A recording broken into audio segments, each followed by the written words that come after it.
Good morning बच्चों।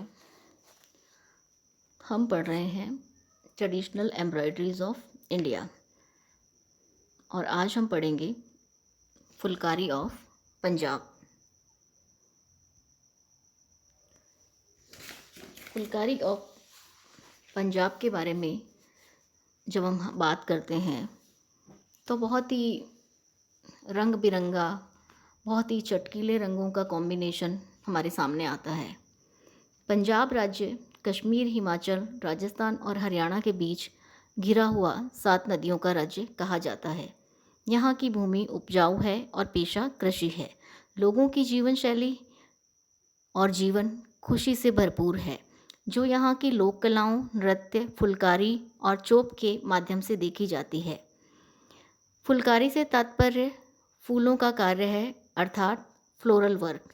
यह एक परंपरागत हाथ की कला है या हाथ का काम है जो हिसार, गुड़गांव, रोहतक, करनाल, दिल्ली, अमृतसर में मुख्य रूप से किया जाता था। पश्चिमी पंजाब में यह कढ़ाई बाग के नाम से भी प्रसिद्ध है, जिसमें शॉल की पूरी सतह को फ्लोरल मोटिव से या फूलों के मोटिव से सजाया जाता है। इस कढ़ाई का जन्म और उद्भव तो पूरी तरह ज्ञात नहीं है, पर वॉटर शाह 1725 टू 1740 के अनुसार हीर रांझा की प्रसिद्ध प्रेम कथा में हीर के पास फुलकारी युक्त वस्त्र होने का जिक्र किया जाता है। वाणभट्ट के अनुसार हर्षचरित्र 17वीं शताब्दी में वस्त्रों पर फूल, बेल,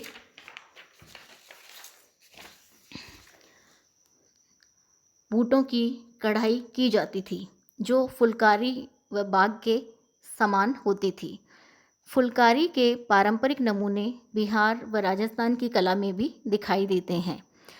पारसी कढ़ाई गुलकारी फूलों का काम भी फुलकारी से समानता रखती है। माना जाता है कि मध्य एशिया से निकले जाट समुदाय ने पंजाब में इस कला को जीवंत रखा।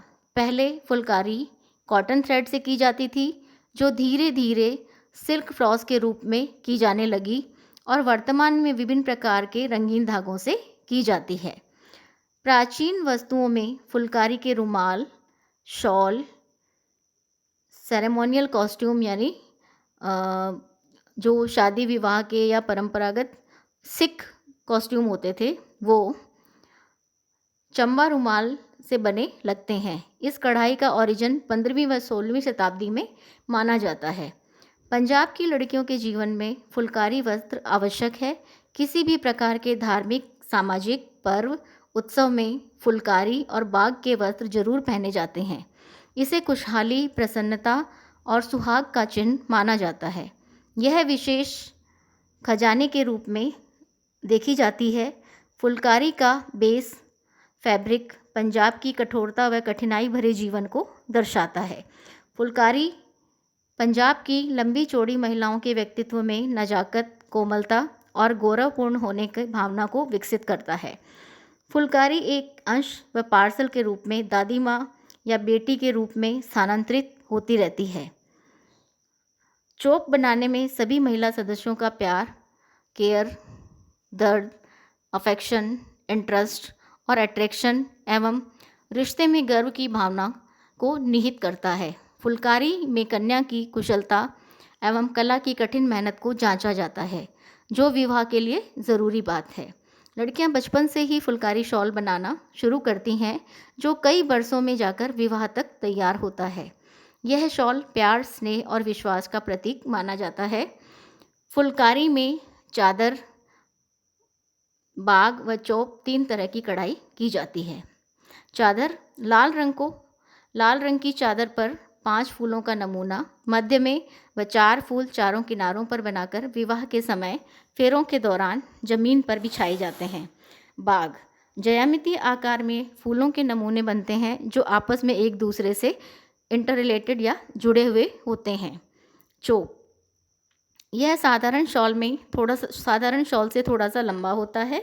लाल रंग की बेस पर केवल किनारे किनारे गोल्डन येलो सिल्क के कच्चे धागे से यानी कच्चे सिल्क के गोल्डन येलो कलर के धागे से कढ़ाई की जाती है। फुलकारी के लिए हैंड स्पन और हैंड वूवन खद्दर काम में लेते हैं, जो 3 प्रकार की होती है, loosely spun and coarsely woven fabric. दूसरा है चरखा खद्दर, वूवन विद, जो चरखे के द्वारा बुनी जाती है उसको। और तीसरा है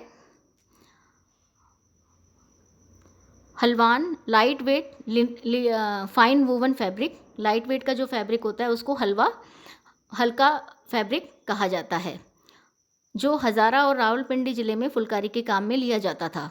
इस पर की गई फुलकारी महंगी और टिकाऊ होती है। खद्दर को वानस्पतिक रंगों से रंग कर काम में लिया जाता है। खद्दर में मुख्यतः नीला, लाल, काला, भूरा रंग होते हैं। कढ़ाई के धागे, कढ़ाई के लिए मुलायम, चमकदार कच्चे सिल्क के धागे काम में लिए जाते हैं, जो कश्मीर, बंगाल और अफ़गानिस्तान से आते हैं। उच्च श्रेणी के धागे चाइना से आते हैं। फुलकारी के लिए 50 से 100 ग्राम सिल्क फ्लॉस, बाग के लिए 200 से 250 ग्राम सिल्क फ्लॉस की आवश्यकता होती है। कभी कभी कॉटन थ्रेड भी काम में लिए जाते हैं। पंजाब के कुछ भागों में वुलन यान भी फुलकारी के लिए काम में लिए जाते हैं, जो सस्ती फुलकारी के रूप में बनती है। रंग, धागों का रंग मुख्यतः रेड यानी चटक लाल, orange, green, white, golden, yellow, deep blue होता है। यानी सारे ब्राइट शेड और खिले हुए कलर आपस में ब्राइट कॉम्बिनेशन के साथ में काम में लिए जाते हैं। डिज़ाइन ट्रेस नहीं किया जाता, क्योंकि डिज़ाइन ताने और बाने के धागे के साथ साथ चलता है। कभी कभी डिज़ाइन की ट्रेडिशनल बनाने के लिए 10 ग्राम सिल्क काम में ली जाती है, जो रनिंग स्टिच के लिए यूज़ होती है। इसमें डिज़ाइन पहले से मोटिव को निर्धारित किया जाता है, मगर उसको कपड़े पर ट्रेस या ड्रॉ नहीं किया जाता, क्योंकि इसका जो डिज़ाइन बनता है वो खद्दर में ताने के और बाने के धागे के साथ साथ चलता है, एक एक धागे को उठाते हुए चलता है। इसके लिए ज़रूरी होता है कि जो फैब्रिक बुना हुआ है उसकी बुनाई बिल्कुल परफेक्ट हो। स्टिचेस में हम देखें तो इसमें darning stitch, running stitch, satin stitch, chain stitch, herringbone stitch काम में ली जाती है। डार्निंग स्टिच की लंबाई 1/4 से ½ इंच तक होती है, यानी 1/4 से ½ इंच तक होती है। ताने बाने के धागों को इतनी बारीकी से उठाते हैं कि वस्त्र के पीछे की तरफ कुछ दिखाई भी नहीं देता। नमूने या मोटिव, स्त्रियां स्वयं की कल्पना से और दैनिक जीवन से लेती हैं। सभी नमूने ज्यामितीय आकार के होते हैं और ताने बाने के साथ चलते हैं। ज्यामितीय ऑल ओवर एक्सेट्रा डिज़ाइन बाग में बनाए जाते हैं, जैसे रेक्टेंगल, ट्रायंगल, स्क्वायर, लाइंस में खड़ी लाइंस, आड़ी लाइंस, जिगजैग लाइंस, पैरट, कमल, रेलिंग पिन एक्सेट्रा। फुलकारी शब्द ही फूलों के काम को दर्शाता है, जिसमें variety of flowers like lotus यानी कमल, कॉटन के फूल, सूरजमुखी के फूल, विभिन्न फ्रूट्स के, ऑरेंज, तरबूज, वाटरमेलन, पी, मैंगो, सभी तरह के फल, फ्रूट और उनसे संबंधित जितने भी फूल हैं उनको इसमें काम में लिया जाता है। इसके अलावा सब्जियों में से बैंगन, मिर्ची, गोभी, लौकी, कद्दू, मक्की, जानवरों में से गाय, भैंस, बकरी, बिल्ली, चूहा, गधा, खरगोश, सूअर, मेंढक, कछुआ, ऊंट, घोड़ा, हाथी, पक्षियों में मुर्गी, स्पैरो यानी चिड़िया, कबूतर, कौवा, उल्लू तथा विभिन्न प्रकार के बर्तन घरेलू कार्य में काम करते हुए, जैसे गेहूं साफ करते हुए, चरखा काटते हुए नमूनों के रूप में बनाए जाते हैं। इसमें वैरायटी जो डिज़ाइन की है वो बहुत ज़्यादा है, यानी इसके जो मोटिव्स हैं वो फिक्स नहीं है, मगर वो किसी भी दैनिक जीवन के आसपास हमारा जो पर्यावरण है या हमारा जो दिनचर्या, हमारा रूटीन है, उसमें किसी भी काम करते हुए व्यक्ति को या महिला को नमूने के रूप में लिया जाता है। जानवरों को, पक्षियों को, पेड़ पौधों को, सब्जियों को, फ्रूट्स को, फूल को, सभी को ही इसमें काम में लिया जा सकता है। अब हम आते हैं बाग पर। टाइप्स ऑफ बाग, यानी बाग कितने प्रकार से बनाया जाता है। पहला है रेशमी या शीशा बाग।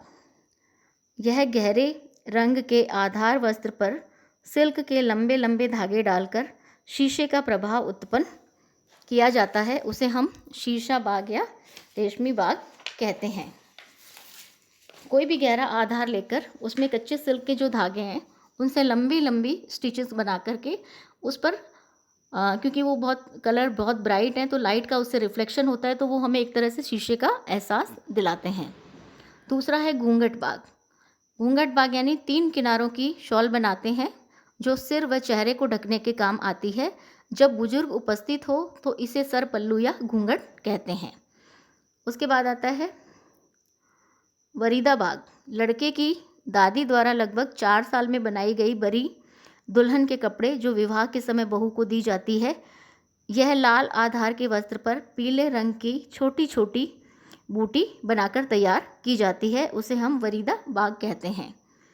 फिर है चौथा भवन बाग। इसमें पूरी सतह पर समान दूरी पर अलग अलग ज्यामितीय नमूने बनाए जाते हैं।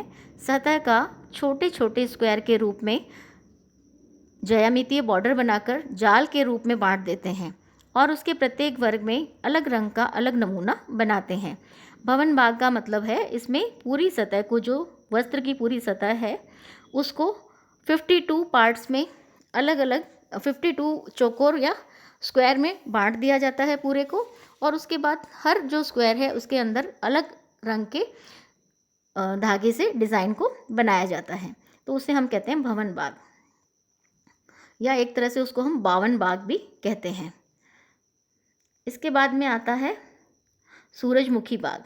बड़े बड़े समचतुर्भुज बनाकर उनके भीतर 3 छोटे समचतुर्भुज बनाते हैं जो तिरछी रेखाओं के रूप में व्यवस्थित होते हैं, उसे हम सूरजमुखी बाग कहते हैं। फिर आता है नेक्स्ट अलग अलग मोटिव के हिसाब से हम उसको सुंदर बाग कहते हैं, जिसमें अन्य में ककड़ी बाग, करेले का बाग, मिर्च बाग, अनार बाग, धनिया बाग, मोती बाग, गेंदा बाग, जहाज बाग, अंजीर बाग, बंगाल बाग, चंद्रमा बाग, रुमाल बाग, दोरंगा बाग, पंचरंगा बाग, सतरंगी बाग, नवरंगा बाग आदि एवं विशेष बागों में चार बाड़ा, शालीमार बाग, चौरसिया बाग, धूप एवं छांव बाग, तोता बाग और मोर बाग इत्यादि हैं। ये जो बाग होता है उसमें उसको हम जो मोटिव है उसी के नाम से बाग का नाम देते हैं, यानी जिसमें मोर के मोटिव बने हैं उसे हम मोर बाग कहेंगे, जिसमें किसी वेजिटेबल या फ्रूट का मोटिव बना है तो उसको उसी के नाम से बाग के रूप में, जैसे अंजीर बाग या संतरा बाग, उसके नाम से जाना जाएगा। ये थे बाग। अब हम बात करते हैं फुलकारी के प्रकार की, यानी फुलकारी कितने प्रकार की होती है। सबसे पहले है चोप। चोप बहुत कॉमन है, फुलकारी का सबसे कॉमन टाइप है, जिसमें लाल रंग की फुलकारी जो दुल्हन की मैटरनल ग्रैंड मदर या नानी द्वारा भेंट की जाती है। इसमें पूरी सतह पर गोल्डन येलो सिल्क के तिकोनाकार डिज़ाइन डबल रनिंग स्टिच से बनाते हैं और एक कोने पर नज़र बूटी, यानी बुरी नज़र से बचाने के लिए एक बूटी बनाई जाते हैं जिसे नज़र बूटी कहते हैं। चॉप में बॉर्डर पर इतनी बारीक और साफ कढ़ाई होती है कि चॉप का सही गलत भाग पहचानना भी कठिन होता है।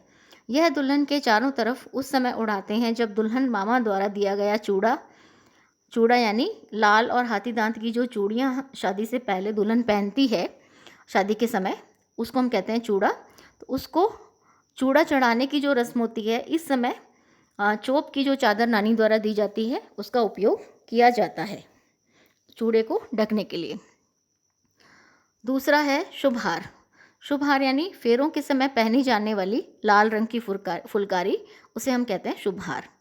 फिर है तिलपत्र।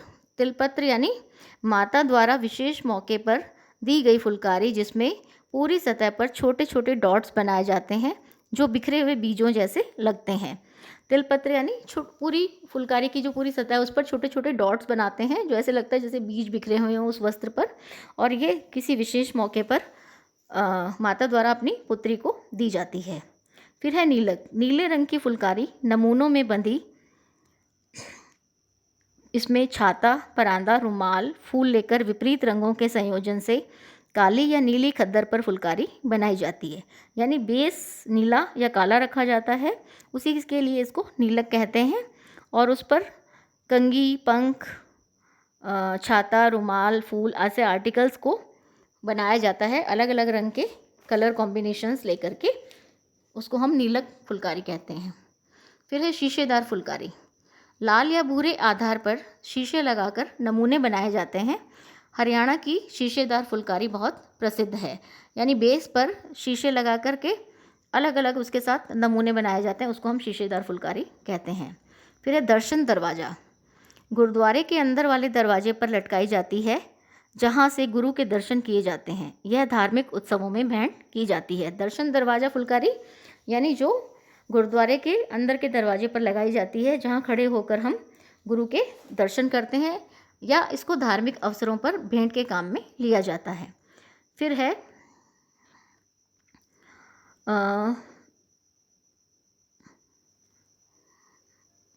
थिरमा।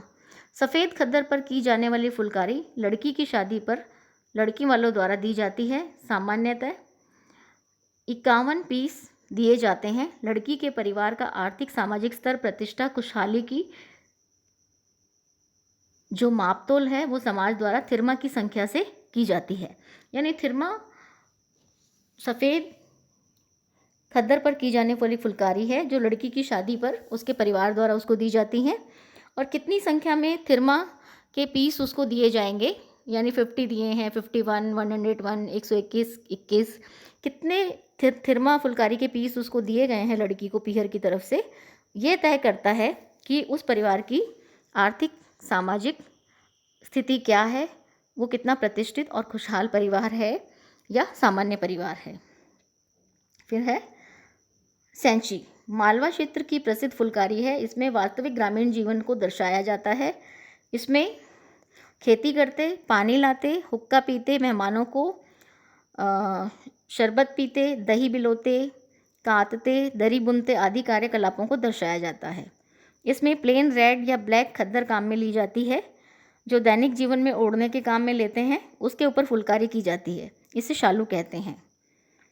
अन्य में बूटियों वाले, 4 या 8 कलियों वाली, आमों की, पंखों की, छातों की, मोरों की फुलकारी आदि प्रमुख हैं। नज़र बूटी पहले हमने जिसका जिक्र किया था, जो बनाई जाती है चोप में, उसमें नज़र बूटी के बारे में ये कहा जाता है कि ये बुरी नज़र से बचाने के लिए बनाई जाती है।